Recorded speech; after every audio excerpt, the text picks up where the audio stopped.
55ാമത് കേരള സംസ്ഥാന ചലച്ചിത്ര അവാർഡ് ദാന ചടങ്ങ്.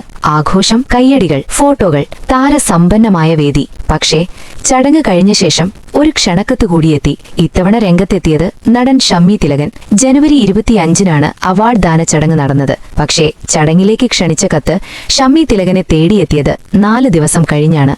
അവാർഡ് വാങ്ങിയവരും വിതരണം ചെയ്തവരും എല്ലാം വീട്ടിലെത്തി വേദി ഒഴിഞ്ഞു. കിട്ടിയ ഫോട്ടോകളെല്ലാം ഫ്രെയിം ചെയ്ത് എല്ലാവരും വീട്ടിൽ തൂക്കുകയും ചെയ്തു. അപ്പോഴാണ് മഹനീയ സാന്നിധ്യം ആവശ്യപ്പെട്ട സാംസ്കാരിക വകുപ്പിന്റെ ക്ഷണമെത്തുന്നത്.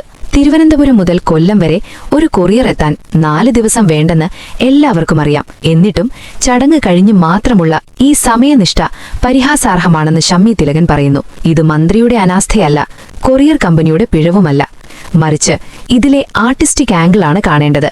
സാംസ്കാരിക കേരളമേ, നിങ്ങളിത് കാണുന്നുണ്ടോ? അതോ കണ്ണു തുറക്കാൻ ഇനിയും ഒരു കൊറിയർ കൂടി വരേണ്ടതുണ്ടോ? ഇതോടെയാണ് ഷമ്മി തിലകന്റെ പരിഹാസക്കുറിപ്പ് അവസാനിക്കുന്നത്. ഈ വാർത്ത ഇഷ്ടമായാൽ സബ്സ്ക്രൈബ് ചെയ്യൂ. സൈബർ വിലാസം മീഡിയ നെറ്റ്വർക്ക്.